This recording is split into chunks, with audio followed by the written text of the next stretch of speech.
you're never going to have supply and demand line up. So you're going to have a month where you overproduce and you have to dispose or you have to sell it at a terrible margin. That is going to happen. You want to build something really strong because there will be a storm. There always is. Welcome to the Startup CPG podcast. I'm your host, Jessie Freitag. What's it like to build on a new section at the grocery store?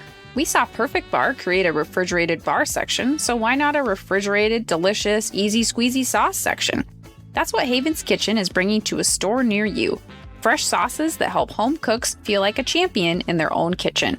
I became a Haven's Kitchen fan through our Startup CPG partner, Social Nature, and can attest that it's leveled up my home cooking significantly, and even inspired me to cook more and feel more confident prepping food at home that isn't bland. Thank you, Chimichurri sauce.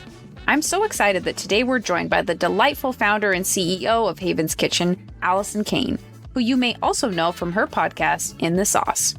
Listen in to hear from Allie how Haven's Kitchen got started and where they are now, which includes being in Whole Foods, Sprouts, and Target, important lessons from their early days of just a few employees when they now have over 10 employees, what it's been like to launch at Target and the difference between a Target and natural channel store launch, how they used Social Nature to drive trial during the pandemic and why they aren't going back to traditional demos, Allie's framework for tough decisions as a founder, and more.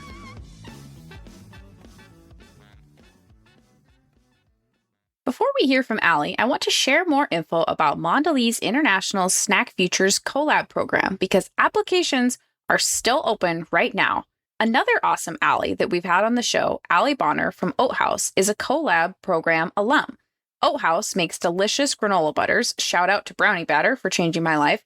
And here's how Allie found community during her time in Collab. So many good conversations with other founders. I personally felt less alone in all of my struggles. It was so nice to talk to other people that are also going through the same things we're going through. For the 2023 Collab cohort, Mondelez International is looking for startup snack brands who are delicious and disruptive, have won the attention of retailers and consumers, and have at least $1 million in annual revenue.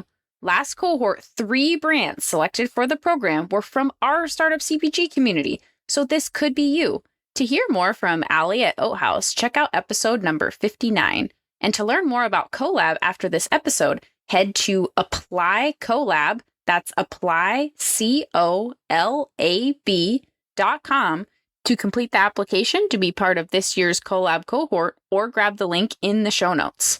Now let's hear from Allie Cayne all about Haven's Kitchen. Well, hi, Allie. Welcome to the show today. How are you? Well, hi, Jessie. I am really happy to be talking to you, and thank you so much for having me. Yeah, this is so great, and just got to talk to you last week on recording for your show. So it's so fun when I get to have kind of back-to-back conversations with someone. And yeah. I'm a fan of Haven's Kitchen. And so just really excited to dive in more today and would love if you could kind of start us off with just a little bit of description of the Haven's Kitchen products and flavors. I love hearing founders describe their own flavors because just the passion and the love behind it comes through. So love if you could just kind of give us a little overview. Well, thank you for the fan part. That's basically what keeps us all going, because otherwise we'd crawl under things and stay there. But the flavors, the product is a squeezy sauce in a pouch. It is fresh. And basically, we had a cooking school for 8 years and taught the majority of these sauces to our students. So they're pretty much exactly like what you would make at home, except we use pressure to pasteurize them. So they have a longer shelf life than like what you would make at home. So that's the product. They come in a squeezy pouch and they're in the fresh section of your grocery store. The winner SKU at the moment is a chimichurri. We tried to stay as authentic as we could to sort of an Argentinian, Uruguayan sauce that is a base of olive oil. It's cut with a little sunflower or avocado so it doesn't get too, thick and hard on the shelf, with oregano and parsley, a little bit of caper, a little bit of red pepper flake, and a hit of vinegar. And so it's, it's kind of herby, and it also has a little, like a touch of heat, and the capers make it a little briny. So it's really, really delicious. It's traditionally used on grilled meat, but we love it on everything from, a salad to pasta, to grilled tofu to shrimp, pretty much anything. Super delicious. The next one is our gingery miso sauce, which is sort of a play on what I would make my kids when they were growing up. It was their favorite of my sauces, essentially. And I would whisk miso with some mirin and some toasted sesame oil, and a little bit of ginger into sort of a, dressing, dip, marinade type of thing. You can use it to saute. You can use it to roast salmon. People also use it on noodles and things like that. It's basically a hodgepodge that, the home cook would have to buy about 7 different bottles and, a tub of miso, and it would sit in, your refrigerator for 12 months or whatever. So all of our sauces are either saving you time or saving you prep, work, essentially. I love that. Yeah. Then we have a golden tahini, which again, people can make tahini at home. And I have a cookbook that teaches you how to make a tahini sauce, but, you're whisking together the tahini paste and the lemon and a little bit of salt and, some water, and it's just, these things are a little daunting for home cooks. So here we are, we did it all for you. We added a little turmeric for a beautiful golden color, but also for the functional benefits. And because the sauces are high pressure pasteurized and not boiled, you get actually all of the micronutrients from all of the ingredients. So the ginger and the turmeric and the cinnamon and the chili flake and all of it, we're not killing any nutrients because we're not boiling. We have an edamame green goddess, which is our answer to green goddess dressing, because all of our sauces are keto and gluten-free and dairy-free and vegan, obviously. We have a red pepper romesco, which is a traditional Spanish dipping sauce. We have a really delicious coconut cashew sauce that's, again, really hard for home cooks to get those sort of Southeast Asian flavors of ginger and lemongrass and macroot lime leaf. You'd have to go to a specialty store for that. Instead, we kind of blend it all together in a base of coconut milk and cashews. Think we also have a barbecue, but Yes. our sort of thing with the barbecue is like there's no added sugar, just like any of our other sauces. So we sweeten all of our sauces with dates or plums or apricots instead of any kind of cane sugar. Certainly no artificial sweeteners, because we sell them in these pouches and we sell them, they're like 5-ounce pouches. We're not adding a lot of water to anything. And that means that we don't have to add salt to kind of like bring out the flavor. So they're really, I don't know. It's like with, the laundress, how they sort of introduced concentrated cleaning liquids into the world. And they had to really educate people. Like, you need a capful of this, not a cupful of this. That's kind of how our sauces are. Like they're so packed with flavor, and we haven't added anything to stretch them, essentially, that a little goes a really long way. So I think that's the lineup right now. If I forgot one of them, I'll apologize to them later. Forgetting like one of the children. I know, they're like my little Teletubby friends, and I'm like, she's, we had to discontinue one like earlier this year, and I was like, sad. Like, I don't, it was like, she's great. She's just, she just doesn't have enough distribution, but, it's not her, it's us. Yeah. That's right. Oh, that's funny. Well, now I'm gonna, if there's a rumbling sound, it's probably my stomach rumbling after hearing you describe all the sauces, because I'm still experimenting with all the different flavors. But I have to say, one of my favorites for sure is the golden turmeric tahini. Is just so good. So yeah, I love how versatile they are. It's amazing. Yeah, I mean, thank you. It's I think, we talked about this, but I ran a cooking school for 8 years. I've been teaching cooking for 25 years. And I think that, the supermarket has everything in a very organized way for the supermarket, but not necessarily for the home cook. And so, this was, okay, the home cook doesn't only use things in the marinade section to marinate. They use dressings to marinate, and they use sauces on their pizza, and they use, dressings on their, everyone kind of, you play around with these things in different ways that make sense for you. And my question was like, does it have to be a marinade? Can it be a marinade and a dressing and a simmer sauce and, a grill sauce? Like, can it be all of these things? And so the goal really for all of them is that you can use them all for anything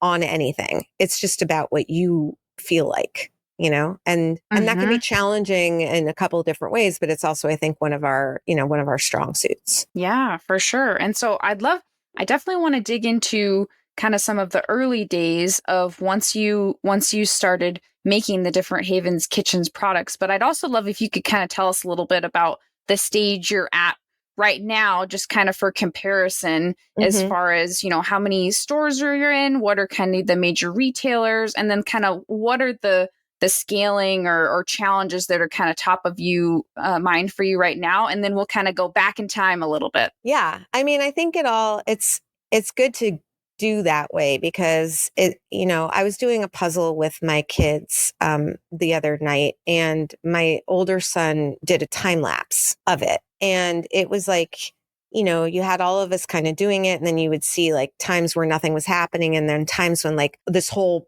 flour got filled in, and then someone would step away from the table and someone would come back in. And I just was like, this is such an interesting way to think about it. And that's kind of like building any business. It's basically like you're doing this puzzle, and you can sort of see where you're trying to go with it, but sometimes you get pieces wrong, or sometimes you just need to take a break and like go have a drink of water, and when you do it in time lapse, it all looks like it comes together really quickly and easily, but nothing comes together quickly and easily. And so where we are now is, I think we're in about 2,000 doors. It's hard to know exactly on any given day, but the bulk of our business is with National Whole Foods. We're in about 650 Targets.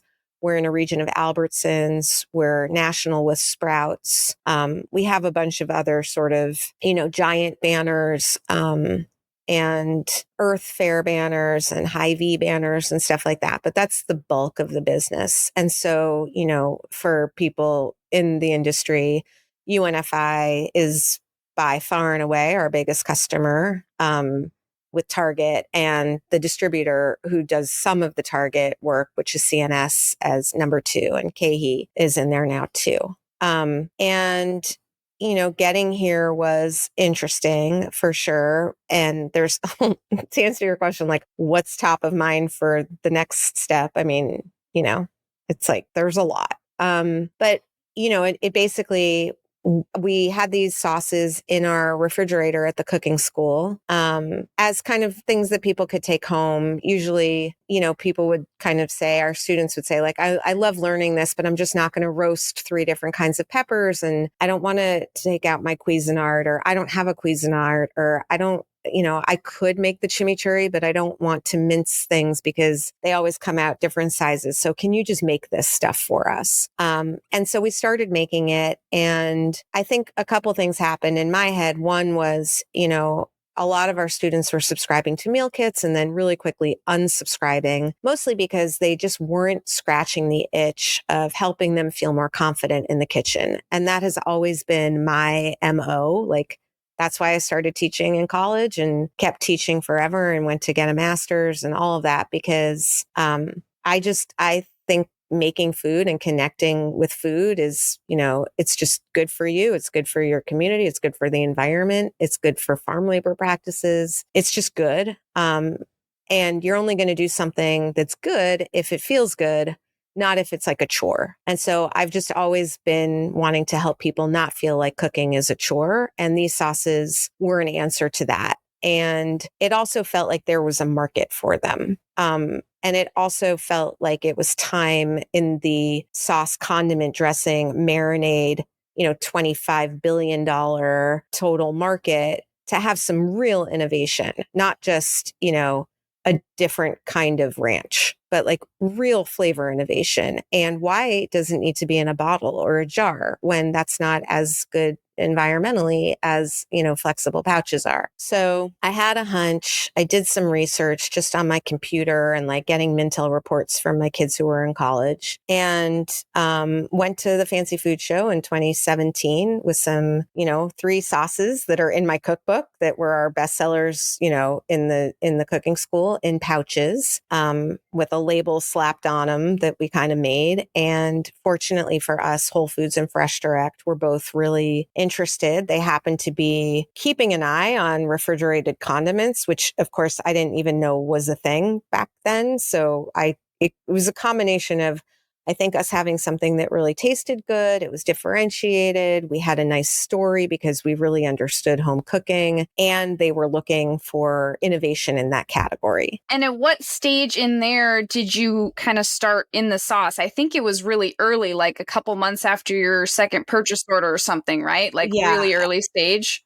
Yeah. I mean, basically, Whole Foods and Fresh Direct were like, okay, we can get you on the shelf. Like, what's the pricing? Who's your distributor? How are you, what's the shelf life testing? All of those questions that are like, oh, wait, what? I thought I could just like roll up with a cooler. And they were like, nope, that's not how it works. So it took us from like June of 2017 to March of 2018 to really sort of professionalize it. So we got ourselves into an incubator kitchen, and we got a distributor, and we figured out corrugate, and, we figured out shelf life, and, how were we getting it from the incubator kitchen to the HPP and all of that. And so we had our first purchase order in March of 2018. And then 48 hours later, got another one for 4 times the amount. And that is the story where I cried. And I had an advisor at the time who had worked at Sir Kensington's, and basically he was like, so remember supply and demand from college or like econ, or I don't know, it's 7th grade, like whenever you took math, like remember that concept? And I was like, uh-huh. He was like, so for the rest of the life of your business, supply and demand are never, ever going to match up. Either you're going to have more, make more than you have demand for, or you're not going to make enough for what you do have demand for. And basically your job from now on is mitigating the pain on either end of that. And that stuck with me forever because I think it's a really good lesson. But also I was like, how come no one knows? Like, does everyone know this? And he was like, and I was like, I need people like you to help other people like me. And I'm going to just record this and make it accessible, because I'm really lucky that I got to talk to you. But what about all the me's out there that don't get to talk to the yous? Like, how do we do this without people who help us? And I had an urban agriculture podcast on Heritage Radio Network. And I basically was like, can I not do the urban ag thing anymore, but can I do this like business thing? And they were like, okay. And so the first one was in May of 2018. And I've done 168 interviews since then. And now it's got like 130,000 downloads and like 1,000 downloads a week. And I've never really publicized it because it's so industry inside baseball. Like, I can't imagine that it would be a popular thing in the world, but I think it's been pretty helpful from what I hear. Yeah. No, I love that. And I hope I'll definitely include a link to the show in the show notes, because I think that it's similar stories to Daniel starting the Startup CPG podcast of just wanting to make this kind of industry insider knowledge more available to everyone, and to brands that don't have access to kind of different gatekeepers, or, just these things can really help you grow. So definitely would love for our listeners to go and listen to your show. I love listening to In the Sauce. And so that's so cool. And I'd love if you could kind of, in the early stage. So, thinking about like our Startup CPG brands, most of them have, 1 to 5 employees. I believe you have 10, 11. Around 10, 11 right now. Okay, great. And, what were some of those important moments of, so you started the podcast, you're realizing that, that there was kind of, the industry was complicated. Were there other stories from those key, those kind of early days that you would, want to share with kind of our community that are kind of in that stage right now that maybe you Yeah. wish you'd heard stories like, I guess? Yeah, no, for sure. I mean, I think, the job of the founder is basically, I am not a sailor, but I always use this analogy. You're basically sailing a boat. If you let the sail out too far, you start to like luft around, I think is the word. But if you're holding it in too tight, you're not going to catch any wind, right? So you're constantly letting it out and pulling it in and letting it out and pulling it in. And you're going to get so much advice. I had two investor calls today, almost completely diametrically opposed to each other.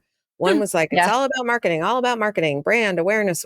And the other guy was like, there's no point in building awareness unless you have ACV. Focus everything on sales, everything on doors, velocity, right? And there's Yep. truth to what they're both saying. But your job is to just gather information, ideally from people who have some experience, because there's certainly a lot of people who are willing to offer their opinions who really shouldn't. Yeah. Some of them have given you money, so you have to, listen. Yeah. But you don't have to actually do much with it. And, you're basically trying to figure things out on a day-to-day basis. There have been times in this organization where I was like, we need someone who's going to like organize everything. I need a project manager because it's not my strong suit. And then there are times where I'm like, all right, I don't need so much management. I need someone to go out and sell, or I need more admin support, or I need more marketing support. And everything is just a little bit of, you're trying to move this boulder up a hill. And at the beginning, it's a bunch of people being like, all right, okay, how are we going to do this? Like, I'm willing to do everything. And you hire a lot of Swiss Army knives. And then as the organization gets, more mature, you end up hiring more specialists. And at some point, you hire people who have done it in some capacity, who can just layer on experiences from what they have done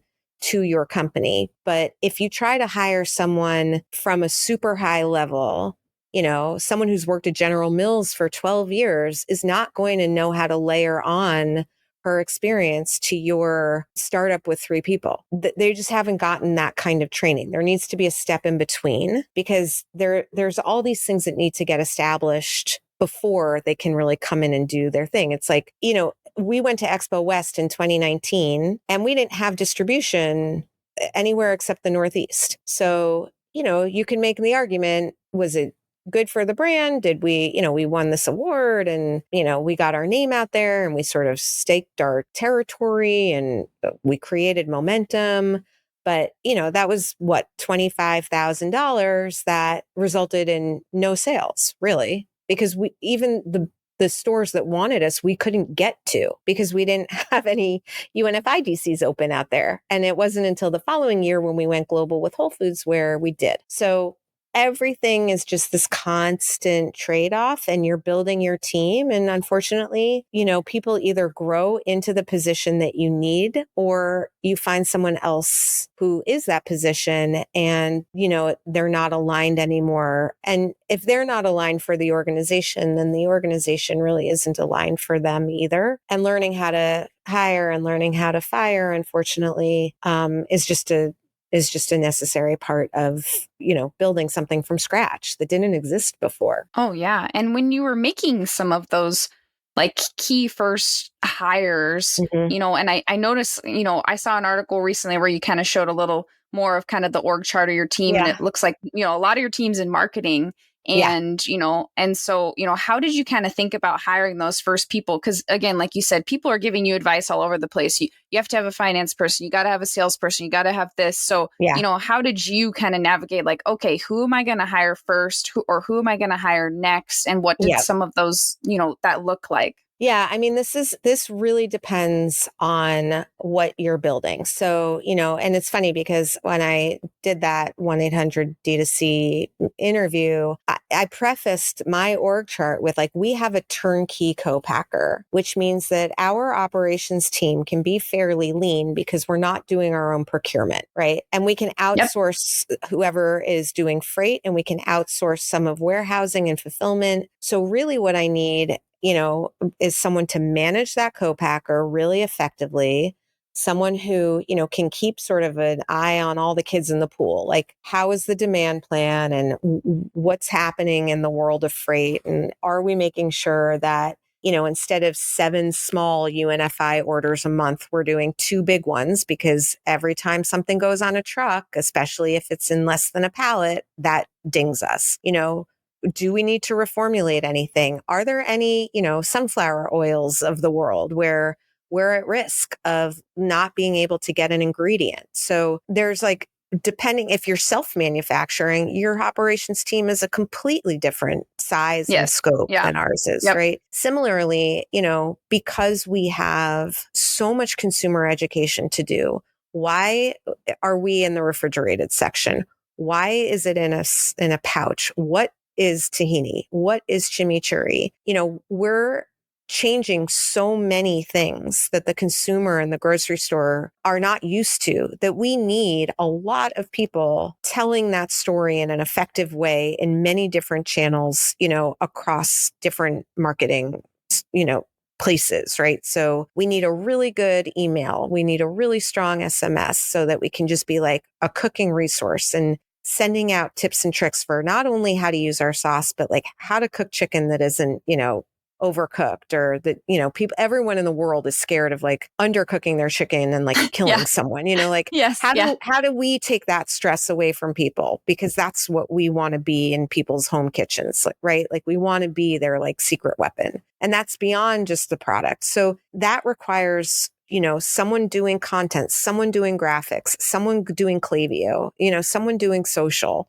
So that's why our marketing team looks heavy. And then sales, really, until you're, really a certain size and have the distribution capabilities, you don't need a big built out sales team. You can outsource a lot of that. But at some point, you need someone in-house who is, owning it, who isn't working for several other brands. So that we brought in-house. And finance to me is like, if you can find a really good external finance team, and thank goodness we have one, that to me is the last thing that you bring in, because that's an expensive team. They're like, they tend to be like highly educated, and they bring in, they're an expensive team to hire, and it shouldn't be that complicated. Even us with, 2,000 stores, we only have 5 customers, because we work with distributors, it's not that complex. So I think, early on, and, you got to know what you're good at. There are founders out there who are really good at Excel, and they're really good at, the ops side of things. And then they need to hire someone who's thinking about, brand story and sales and, innovation. Most founders I know are kind of more like me, where the Excel makes them a little bit bummed out. And in that case, you need someone who's good at that, or who Yep. can help you figure out a margin on something. And so early on, I hired 2 people. It was actually my buyer from Fresh Direct and then her boss. They both came Oh, over to wow. Havens. Yeah. Which was incredibly helpful, because they were obviously on the other side of the desk for, Yeah. 5 or 8 years. My that second hire, they had actually done private label, like sort of product innovation for Fresh Direct. So they did have ops experience. And so I got really lucky with my first couple of hires. But, then as you start specializing, things shift, and you just have to kind of, I think it was Mike Messersmith who said, like, build the organization that you want to be in 6 months. Try not to get caught behind where you want to be. So this year I hired, a head of operations. She was, in innovation at Kodiak Cakes for 5 years before she came here. And that's because we're going to be really pushing on the innovation pedal, in a year from now. So I want to make sure that we have that person in place so that when we go there, we're really ready, and that we build it the right way from the beginning. Oh, yeah. No, that's great. And that's helpful to think about, to hear how you, kind of think about building the organization. And I'm also wondering about kind of what was your first, national retailer launch? I'm not sure if Whole Foods or Yeah, Sprouts was first. And it can was you Whole kind of take Foods. Whole Foods was first. Can you kind of take us back to that time of what you were thinking about then, and Oh what my was gosh. what you really felt was key, or that you wish you could have done differently with a national launch like that? I mean, just to give you some context. So we started in 14 New York City Whole Foods in 2018. Then we went to the region, which I think was around 50, 53 stores or something like that in 2019. And then I went to Austin and I met the buyer, and we were doing really, like, our velocities are very strong, which is remained sort of a constant with us. And when you're next to kimchi and sauerkraut, we look like the belle of the ball. I mean, like, we're like doing, I mean, like 4 times the velocity of some of the products that we're near jackfruit, right? Like, Yeah. not a ton of people are buying that a lot. So A, they're good. B, they're really good in the context of where we are. So they were eager to make it a global product, which was really fun. And we were going to launch a new SKU in conjunction with that. And so we were going on the shelf with, I think it was 5 SKUs. And our reset was the first week of April 2020, which, Oh, wow. what happened. And Yep. so, I mean, we had a massive marketing plan. We had, a piggy bank basically of a couple of hundred of thousands of dollars to do key cities, key demographics, key Whole Foods demos. That's how we built it in New York. We demoed the hell out of it, because once you taste it, you definitely buy it. It's just getting people over the hump of like, what is that? And what do I do with it? So, that was the plan. That was our entire marketing plan. That was it. And then, Courtney and I kind of looked at each other and we're like, oh my gosh, like, we're going on to 500 grocery shelves across the country. No one's ever heard of like Haven's Kitchen, and they're not even going to be like shopping in person, and there are no demos. Like, how on earth who's going to even know why is anyone going to buy this? And we kind of look back and we're like, how did we figure it out? Because the story went in the opposite direction. I think, fortunately for us, we were a really good resource for home cooks. And, the product, I think, if you're cooking 7 times a week and you're not used to that, and you want your salmon to be different from your salmon last night, you're going to look for anything that looks remotely good and healthy to put on it. Right. And, we did do some, targeted Instagram ads and stuff like that. But again, who knows? Because it's really hard to calculate any of that. But we had a lot of word of mouth. And I think this goes to, why people talk about like, core than more, or, first, build it in your own backyard and then expand. Like, you need to have a foundation, that's strong when a tornado comes. Right. And a tornado came hard and everything kind of above ground got blown away. But we had these very firm roots that were at the heart of like who we were as a brand, how we like spoke to our consumer, who that consumer was. We had a really good relationship with Whole Foods already. Like, there was a lot that we had done. We had a co-packer that invested in the business, which meant that we were able to produce. They didn't raise our prices when everything went to hell. Like, there was a lot of groundwork that happened that I think made it all really possible. And some of that was me being, kind of forward thinking. And, I'd say the bulk of it was luck, Yeah. Wow. That's interesting. Yeah. The timing is Crazy. just wild. And now Yeah. I'd love if you could tell us too about launching at Target. You mentioned 600 Target doors. Yeah. And I also remember you mentioning when you were talking with Paul from Orabora on Mhm. a recent episode about how I love that you listen.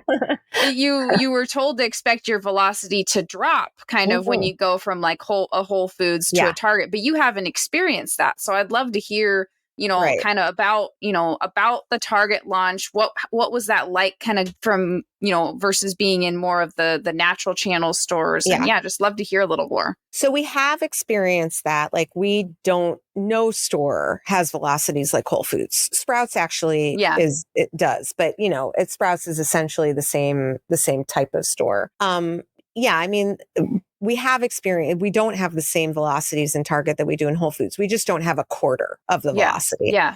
And so, the traditional wisdom was always, if you're selling 8 units per SKU per store per week at Whole Foods, you cut that in half for a conventional retailer, and you cut that in half again for a club or a mass, right? Like, and that sometimes is the case, sometimes is not the case. Traditional wisdom sometimes is real, sometimes it's not.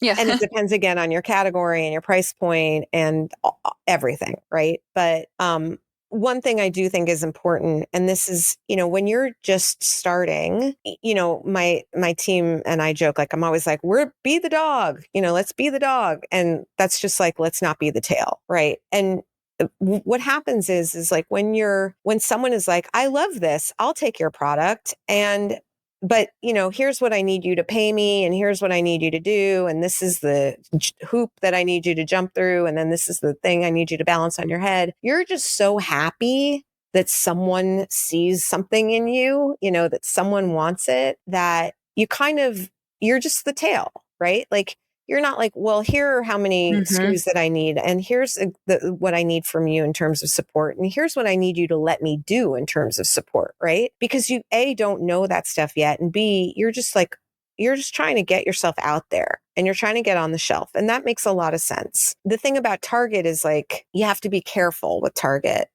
because they're a great account from a volume perspective, and they're a great account from an awareness perspective, but they're not a grocery store. And so they've gotten really good at creating an innovation pipeline where they bring in young brands, and they have a great incubator, and, they have a great brand. And it is this sort of like sign of approval, and it's amazing. And it does serve more as a marketing channel for a lot of companies than it does as a sales channel. And what I mean by that is that the margin, right? So if you're doing $1 million in sales from Whole Foods, what do you end up taking home, right? What is the bottom line on that $1 million of sales? It is significantly higher than the bottom line on $1 million of sales at Target. It doesn't mean it's zero, but it also doesn't mean that it's, whatever percent, right, that Whole Foods ends up being. And so you have to know that going in, and you have to decide, okay, is the awareness and the volume worth it enough to me right now for this margin? And by the way, for some people, it's negative, right? Because they're spending more than they are making. And that is an unseen hiccup that happens. So it's very exciting when you get a call. It's similar to Walmart. I would never go into Walmart right now, right? But they want innovation. But the thing is, for these retailers, I think you and I maybe talked about this, but I like thinking about it as like the 80-20 rule, right? For these retailers, 80% of that shelf, any shelf, has to be something that's just turning. It's margin accretive. It's working for them. It's making them money. 20% is dedicated for, we have these new shoppers, or like we have to keep our finger on the pulse, or we have to look cool, or, we have to keep things interesting and keep people off of Instacart or keep people coming here. So that's the innovation 20%. And the thing about that innovation 20% is it's really cool to be in it, but you have about a year or 18 months to move out of that into margin accretive. And if you don't, then there's always someone right behind you, right? Especially if that someone happens to be a brand that has a lot of venture capital money behind it, so they can spend more than you, right? And they don't necessarily have to do the velocity because they're paying for that slot with marketing dollars. And it's just, you don't know that, going in. Fortunately for us, we're in a good category. We have, 2 out of our 3 SKUs outperform pretty much all day, every day at Target. One of them is a little sluggish, and we're trying to swap her out for someone who's going to have more home runs.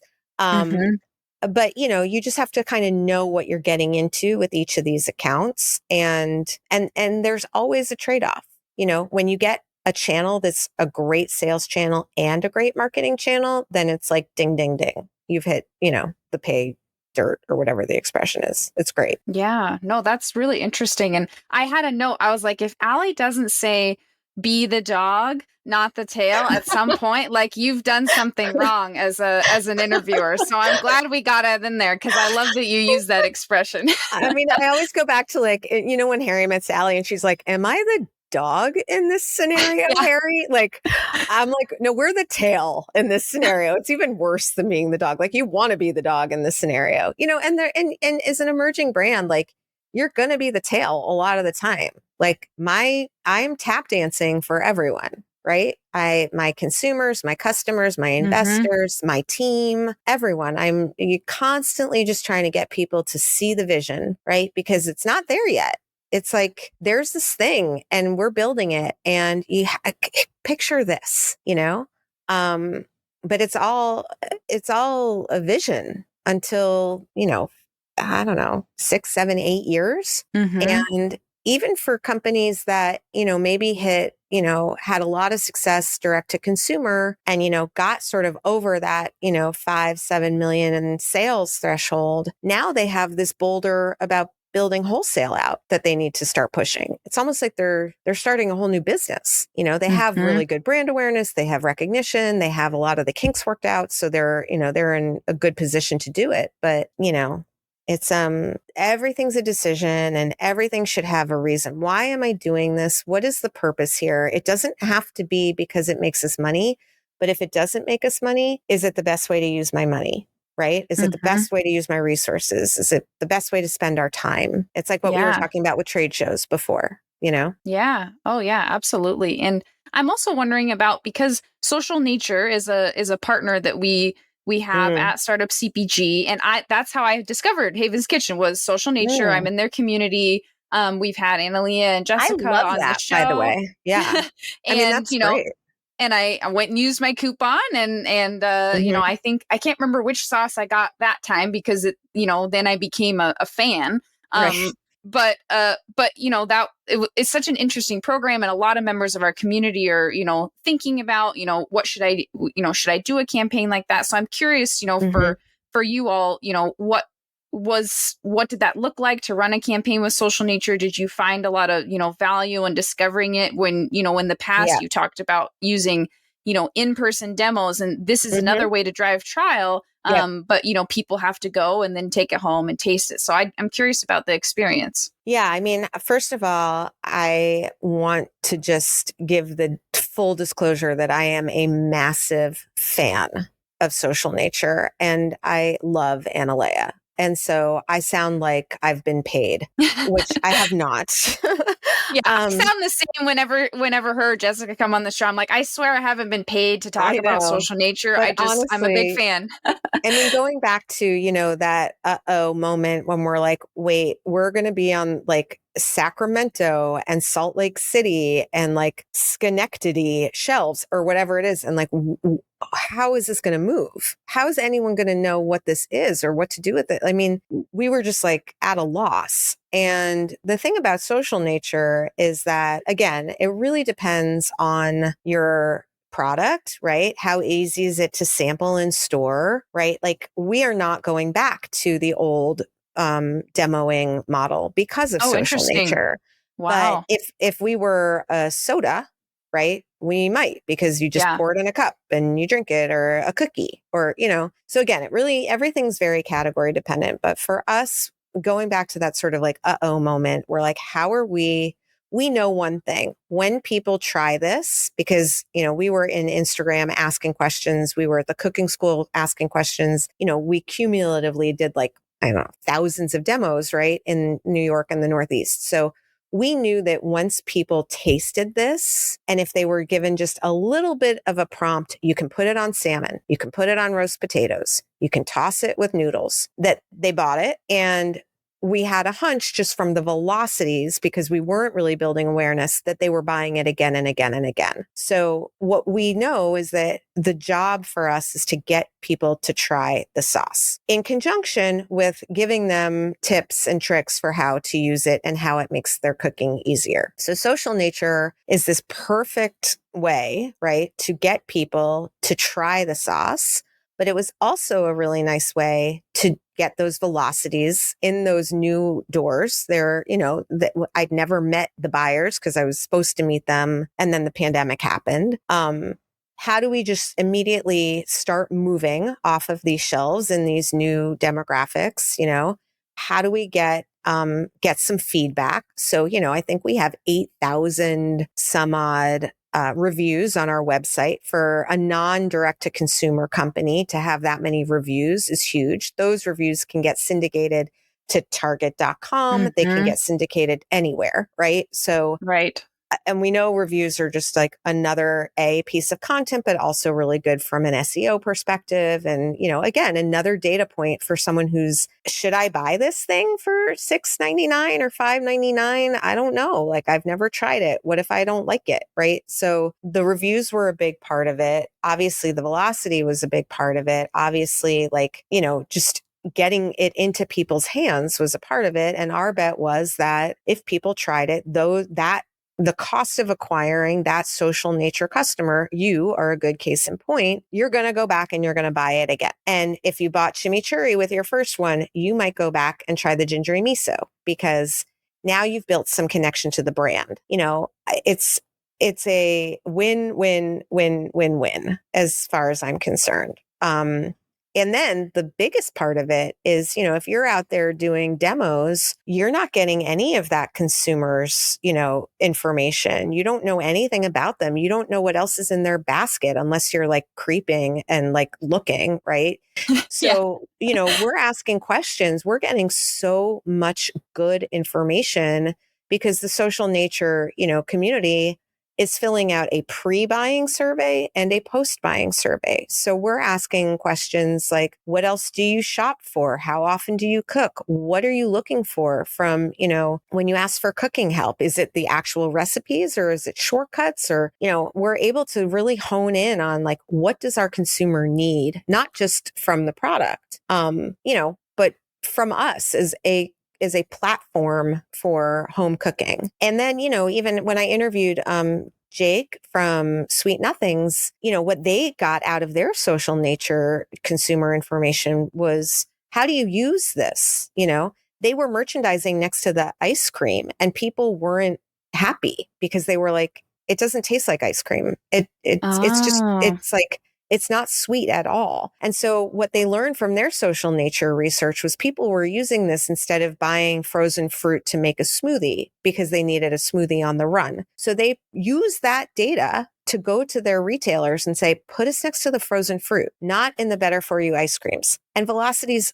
went like completely gangbusters. So it's like, again, you can use it in so many ways, but like anything else, you have to extract the information that you want out of all of these things. And if something has like a dual purpose, like in this case, would it be good enough to just do it as a sampling program? It might be a little expensive to just do as a sampling program, but we're using it as like 3 other things that drive the business forward, including like, hey, Kroger buyer, give us a secondary placement next to the salmon, because guess what? That's the number 3 thing in our customers' baskets, right? That's huge. Yeah. Wow. No, that's so interesting. And thank you for sharing about that, because that's super helpful. You can tell I get very, very excited. I heard my voice. I love it. I get to this. I love it. I love it. I was like, oh, I definitely want to ask about this because, like I said, it's how I discovered you. So that's so cool. And I'd also love, you recently joined our Startup CPG Slack community. Yes. And I would love to kind of hear, like, what do you think so far? I've seen you in there, interacting with people, but would just kind of, love to hear your thoughts. Well, first of all, I'd like to apologize for not replying in the thread. I got a little, someone was like, hey, thank you for your comment. Can you put it in the thread? I'm like, yeah, totally sorry. Like, I'm still not good at that. So I apologize to those, in the community. But I mean, what an incredible resource you've created. What an incredible, I mean, if this had existed in 2018, for sure, I would not have started my podcast. But not only that, but I mean, so much struggle would have been taken out of this, I mean, this is such an incredible industry, and there's so many people that, there are a lot of blowhards. There really are. There are a lot of people that are like, look at me. This is my personal platform. I'm a brand and yay me. But, that's a minority, I think, in the grand scheme of things. I think most people in this industry are, want to support, want to collaborate, want to share information. We all are sort of like karma believers, we all want to do right by other brands. And, we're going in and we're making sure they look just as nice on the shelves as our products do. And we're rooting for each other. So, the ability to have one place that's a hub where you can say, like, anyone know a co-packer that specializes in, white chocolate, right? Like, and get 6 answers. Yeah. That's incredible. I mean, my hunt for my co-packer looked absolutely nothing like that. And there are also people in this industry who are willing to help you find that information, but either want to take a percentage of your business or they want a huge retainer. And we can't afford any of that when we're just starting out. And nor should you be paying anyone that much because it's offensive. So, this is all just great. The one thing that I would say that I think you said when I interviewed you that I thought was really, really good advice is the more specific and the clearer you can be in your question, not, hey, do you mind talking for 15 minutes about your experience with XYZ, but hi, I'm deciding between this and this. Can you please weigh in, or not anyone know a co-packer, but anyone know a co-packer who can do XYZ in XYZ time that's on the East Coast? Yes. That's that's going to, I think, yield a better result because everyone in there, my understanding is also doing a full-time job trying to build a business. So, it can be a little overwhelming, I think, to have that many people asking that many questions. And I think my hunch is that the more specific you get, the more your rate of being answered is. If that for makes sure. sense. Yeah. No, I think that's very true. And just the quality of the responses you get and, the faster that everyone can move after that is because they're like, oh yeah, I need a 3PL in New York that does frozen. Here's a 3PL that does New York and frozen. Perfect. Everyone moves along on their way. Well, I'm so glad you're in the community. It's been really great to have you in there. And yeah, Courtney's in there too. Oh, that's amazing. Yeah. It's Daniel and Patty on the Startup CPG team have done such an amazing job, building and managing the group. And so it's really cool to just continue to see it grow. And, if we've got any listeners that aren't in there yet, we definitely, always love seeing people listen to the podcast and then end up in the Slack. Yeah. I mean, it's an incredible resource. It's like amazing to think that it exists, honestly.